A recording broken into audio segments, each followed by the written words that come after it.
атабыз ошо Таласта эң чоң колхоз, ошо колхоз Россия болот. Ошонун жетекчиси болуп 20 жыл иштеген да. Анан атам бир жакшы сөздөрүн жакшы билем да. Кичинекей кезимде да атам дайыма жанында салып жүрчү да. Дайыма жанында салып жүрүп, анан кийин кандай иштеп аткан, кандай тапшырма берип атканды ошолорду угуп турсун деп алып жүрсө керек да, азыр анализ кылсамчы. Анан кийин ошо мен болсо институт бүтүп келгенден кийин атам мындай мага мындай жүрөгүмө калган бир эки сөз айтты да. Эки сөз айтты. Балам, мен ушу эң чоң жетишкенибиз, мен ушу фамилиямды калтырып кетип атам деп атат да. Колуңан келсе эч качан сен фамилиябызды неме кылбашың керек, жерге чыктыбашың керек депчи. Бул эң чоң байлык депчи. Анан кийин атам ушу айткан сөзүн мен болсо ушу атам кеткенде жакшы түшүндүм да. 2005-жылы мен парламентке чыгып атканда, ошондо көп аксакалдар, көп немелер, мен сыртта жүрүп, Москвада окуп калдым, анан кийин Казакстанда иштеп калдым, анан көп эл менин сыртыман эле угуп жүрчү да. Анан кийин ошондо депутатка коятында баардыгы айтты да: Өмүрбек, сен жашсың, сени көрүп атабыз, мынакей өсүп келатасың, биз сени жакшы билбейбиз, бирок атаң үчүн добуш беребиз деп. Анан кийин 2005-жылы республика боюнча мен болсо 2-орун алгам да. 6 атаандаштар чыгып мага мен 22.400 добуш алгам Кара-Бурак округунда. Бул атамдын добуштары да, менин добушум эмес, атамдын добуштары да. 2005-жылы мен чоң бизнестин ээси болуп, тиги Альянс деген компаниянын чоң бизнесинин ээси болгонбуз. Ошо ишти кылып атып мен эч бир саясатчыны тааныбачым. Бирок бизнестин тоскоого ээ болуп атканын көрүп, анан кийин болсо эми чоң бизнес болгондон кийин алдыбызда 700 адам иштеди.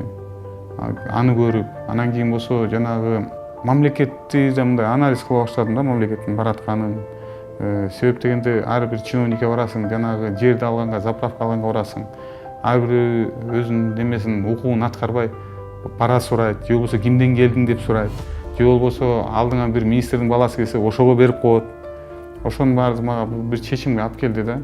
Эң негизгиси ошо шайлоого барган себебим 2005-жылы. Бул болсо ушу бизнес чөйрөгө жеңилдикти алып келүү жагына барам деп бардым да. 2005-жылы биринчи жолу ошол жаңы жогорку кеңеш шайланып келген болчу 2005-жылдын мартында. Анан ошондо жаңы келген депутаттардын арасынан ошол көзгө илинип байкалган эле ошол Өмүрбек Бабанов болду биринчи эле. Бир четинен алба саясатта тажрыйбасы жок, жаңы келген жаш депутат катары жаш депутат экени билинип турду. Ошол учурда бул баягы өзүнүн активдүүлүгү менен, өзүнүн бир курч маселелерди көтөргөнү менен көзгө илинди десем болот да. Мы сейчас говорим о больших убийствах, о Сурабалдиеве, об Усенове, Кудайбергене. А почему нет ни одного отчета? Что же все-таки было? Кто все-таки убийца? Поэтому я вас прошу и просил бы Турова внести на парламент предложение об отставке председателя службы национальной безопасности и его зама, об отставке секретаря Совета безопасности, об отставке министра внутренних дел. 2008-жылы мага администрациядан сунуш түштү да. Ушундай көмөкчү жолугамдар. Мен Москвада болчумун. Анан мен келип туруп, ал киши менен жолугуп, ал киши айтты: Өмүрбек, сен айтып атпайсың, ушундай өзгөрүүлөр жасаш керек. Мындай өзгөрүүлөр жасаш керек. Келбейсиң мынакей. Mesela birinci вице-премьер кылайын. Сен болсо экономика жагын карап бербейсиң депчи. Кел, мына өзгөрт депчи. Анан кийин болсо мен болсо ойлонуп туруп айттым: мен чын эле максатым ошол болсо, эмне үчүн мен барбашым керек депчи. Ошон үчүн мен чечим кабыл алдым. 2008-жылы мен болсо ошон үчүн барам деп биринчи вице-премьер. Анан кийин бардым. Бир гана шарт койдум. Мен саясатка аралашпайм. Мени саясатыңызга аралашпаңыз, аралаштырбаңыз деп. Ошондо 2008-жылы биринчи вице-премьер болуп иштеп, 9 айдын ичинде көрдүм да мен. Баягы айткан сөздөр күн сайын мен иш мөөнөтүм узаган сайын мен болсо жана полномочияларым азая баштады да. Анан кийин качан жана сайрыны түзөбүз, Максим Бакиевди алып келебиз дегенде мага жеткенде мен ачыкты билген жокмун аны. Мага ошо кыбыр-шыбыр жеткенден кийин анан мен ошого мындай көрүп туруп, өзүм болсо билип ошо кайсы жол менен баратканына билгенден кийин мен өз ыктыярым менен заявление жазып туруп, мен болсо анан кийин вице-премьерликтен кеттим да, биринчи вице-премьерликтен кеттим. 2010-жылы Ошондо кеткенде мен айткам, саясатка аралашпайм депчи. Бизнес тармагында болом. Бизнес аркылуу элиме жардам берем депчи. Адамдын укугун тебелеп, тепсеп, адамды өлтүрүүгө барганына элибиз чыдабай туруп, мынакей сыртка чыгып кетти да. Сыртка чыгып туруп, мынакей Бакиевдин бийлиги алмашты. Бакиевдин бийлиги алмашкандан кийин мен ойлодум, мынакей азыр болсо убактылуу өкмөткө мынакей баягы Бакиевдин бийлигин алмаштыргандар келди. Кудай буйруса булар жанагы айткандай мамлекетти түзүп алып кетсе баары жакшы болот. Анан кийин бара-бара бир ай өтпөй, өзүңөр билсеңер керек, мынакей өзүңөр күбө болдуңар. Апрелде болсо туура бир айдан кийин мынакей май айында мынакей Наримандын колдогондору бияка ошолорду коңторуп таштайбыз деп туруп мынаяка аянтка чыкты. Мына бүгүн алар партиялар жетектеп чыгып атат. Алар эле баягы Алмаз Шашеничти, Роза Исаковнаны, Өрбек Чиркешти коңторуп салабыз деп чыккан алар. Мен көрүп байкап турдум да, мындайча өкмөтүбүз азыр мына шайлоодон кийин башкача бийлик керет депчи. Башкача бийлик керет деп. Анан мен жаш балдарды чогултуп баштадым. Айттым, кел, биздин максатыбыз мамлекеттин бүтүндүгүн сактап калайык депчи. Анан аттанып туруп ошо республика партиясын түзүп чыктык. Алмаз Шашенич премьер-министр болду, биз биринчи вице-премьер болдук. Биз ошо коалицияны түзүп алдык да, саясатта биз стабилдүүлүктү алып келдик да. Стабилдүүлүктү алып келдик. Эң негизги биздин республика партиясынын кылганы, жасаганы бул стабилдүүлүктү алып келди. Мыйзам орноту. Элдер мамлекеттин мыйзамына багынып жашай баштады. Ошонун негизинен мынакей президенттик шайлоо өттү. Президентибиз иштеп атат. Ошонун негизинен мынакей өкмөт иштеп атат, парламент иштеп атат. Биз мыйзам жолуна түшүп алдык да. Мына республика партиянын тарыхый жасаган иши.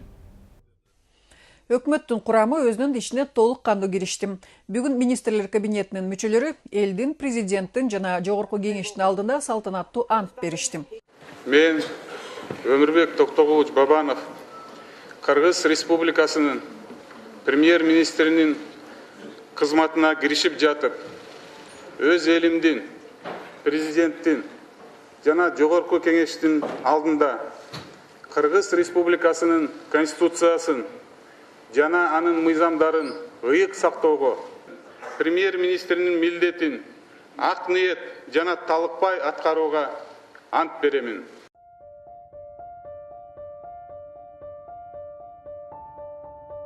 Премьер-министр болуп турганда мен болсо мындай критерийлерди киргиздим. Өзүмө да критерий киргиздим. 100 күндүк программа деп айттым.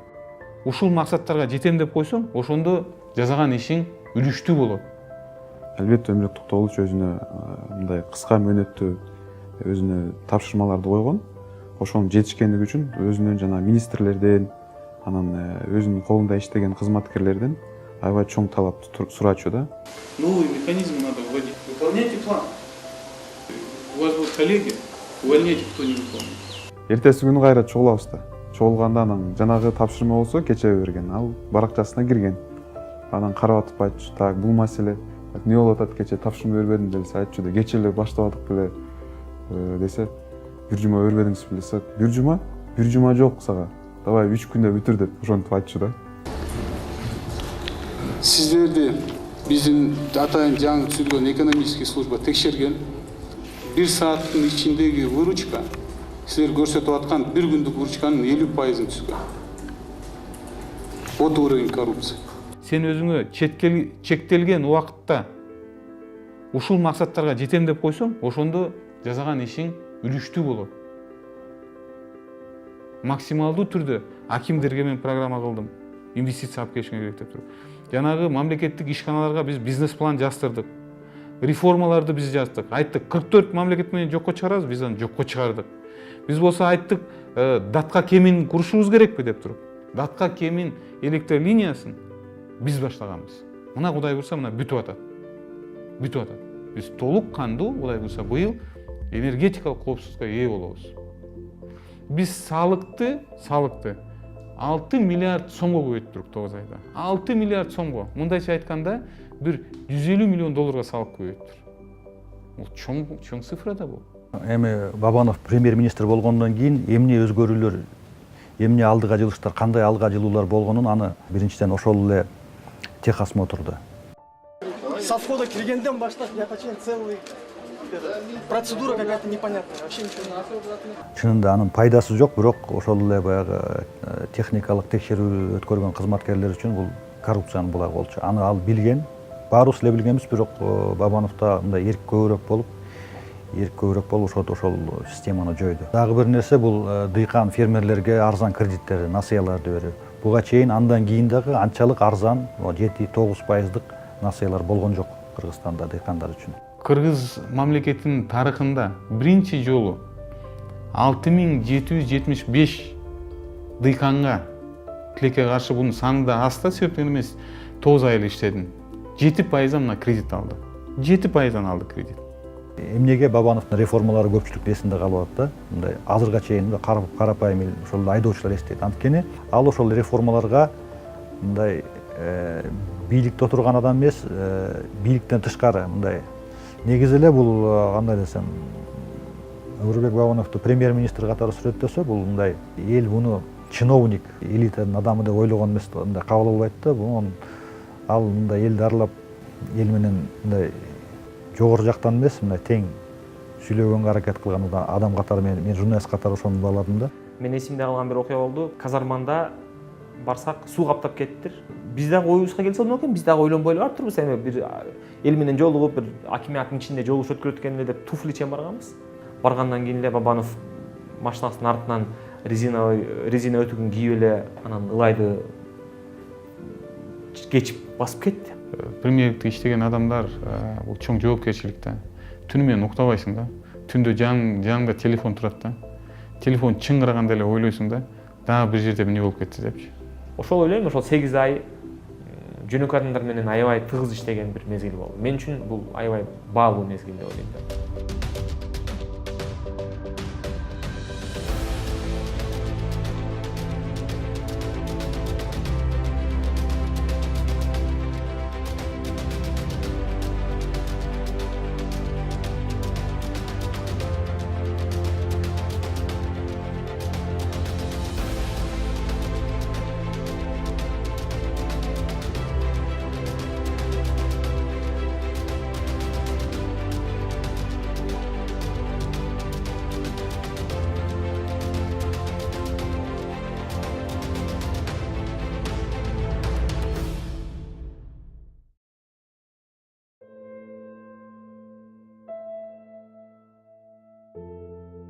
Албетте бул баягы жылкы, баягы Айландыр One деген ат, албетте жөн эле себеп.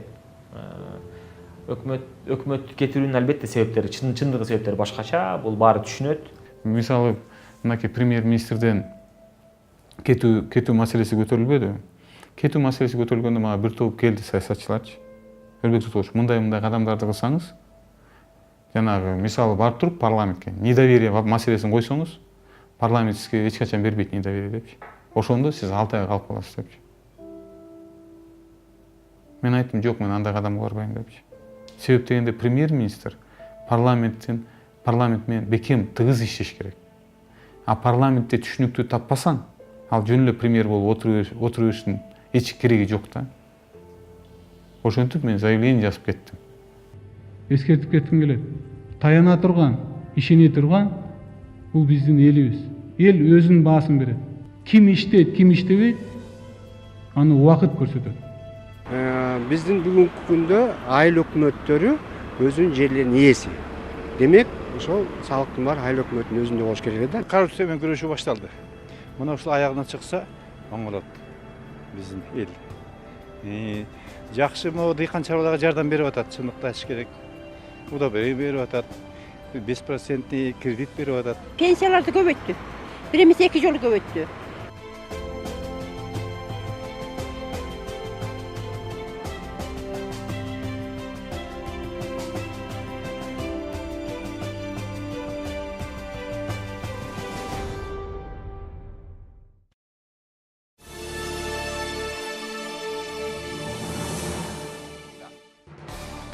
Кыргызстандын келечеги үчүн биригүү. Өлкөдө Республика Ата Журт партиясы жаралды. Мен өзү негизинен Өмүрбек Тотокуловичти мындан бир 20 жылдан мурдадан бери билем да. Биздин саясий бири-бирибизге оппонент болдук. Өмүр Тутулович позицияда болду, мен оппозицияда болдум. Ал бийлик тарабында болуп, бийликке келип, өкмөттүн биринчи орун басары болду, анан кийин өкмөт башчысы болду. Ошол маалдарда мен оппозициялык фракциянын жетекчиси болдум. Биз ошол маалдарда саясий жагынан өтө бири-бирибизге мындай оппонент болдук да, оппонент болдук. Бирок биз негизинен бири-бирибизге душман болбодук да. Саясатта ушундай маселе бар да. Саясатта кээ бир оппоненттер бири-бирине душман болуп кетет да. Биз андай болгон жокпуз. Себеби биздин бир гана максатыбыз болгон да. Өзүбүздүн көз карашыбыз менен, өзүбүздүн кылган иштерибиз менен коомубузга, мамлекетибизге пайдабыз тийсин деген маселе болгон да. Биз экөөбүз мындай өз максатыбызды салыштыра баштадык да. Максатыбызды салыштырсак, бул Кыргызстанды өзгөртүү экен да. Анан ал кишини мен мындай таза киши катары билем да. Мындай принципалдуу, таза киши, күйгөн киши катары билем. Аны экөөбүз салыштыргандан кийин анан кийин ошонун негизинде экөөбүз келишим түздүк да. Кыргызстанды сен өзгөртөйүн деп атсаң, мен өзгөртөйүн деп атсам, кел бири-бирибиз менен талашпай, тартышпай, кел мынакей көз караштуу кагазга жазайык, биригейик, кел бирге өзгөртөйүк. Үзөңгүлөш болуп өзгөртөйүк. Күчкө күчтү кошоюк. Деп сүйлөштүк, туура көрдүк бири-бирибизди. Келишимди түзүп туруп, эң негизгиси системаны өзгөртөбүз деп туруп, бирден бир жазып туруп, экөөбүз кол кармашып туруп, мынакей кетип атабыз да. Ушул жарышта мен ишенем. Элибиздин добушуна сөзсүз биз ээ болобуз. Кудай колдоп, депутат болуп келгенде, ушу эл менен жолугуп атканда, берген убадаларга бекем туруп, ак жолтой депутат болушуңарды каалап кетет элем. Биздин жол бул парасыз жол. Наша дорога – это дорога без коррупции.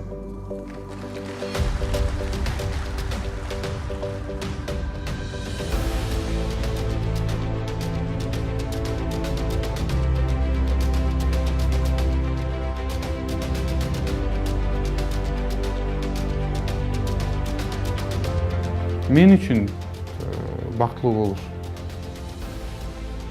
Ошо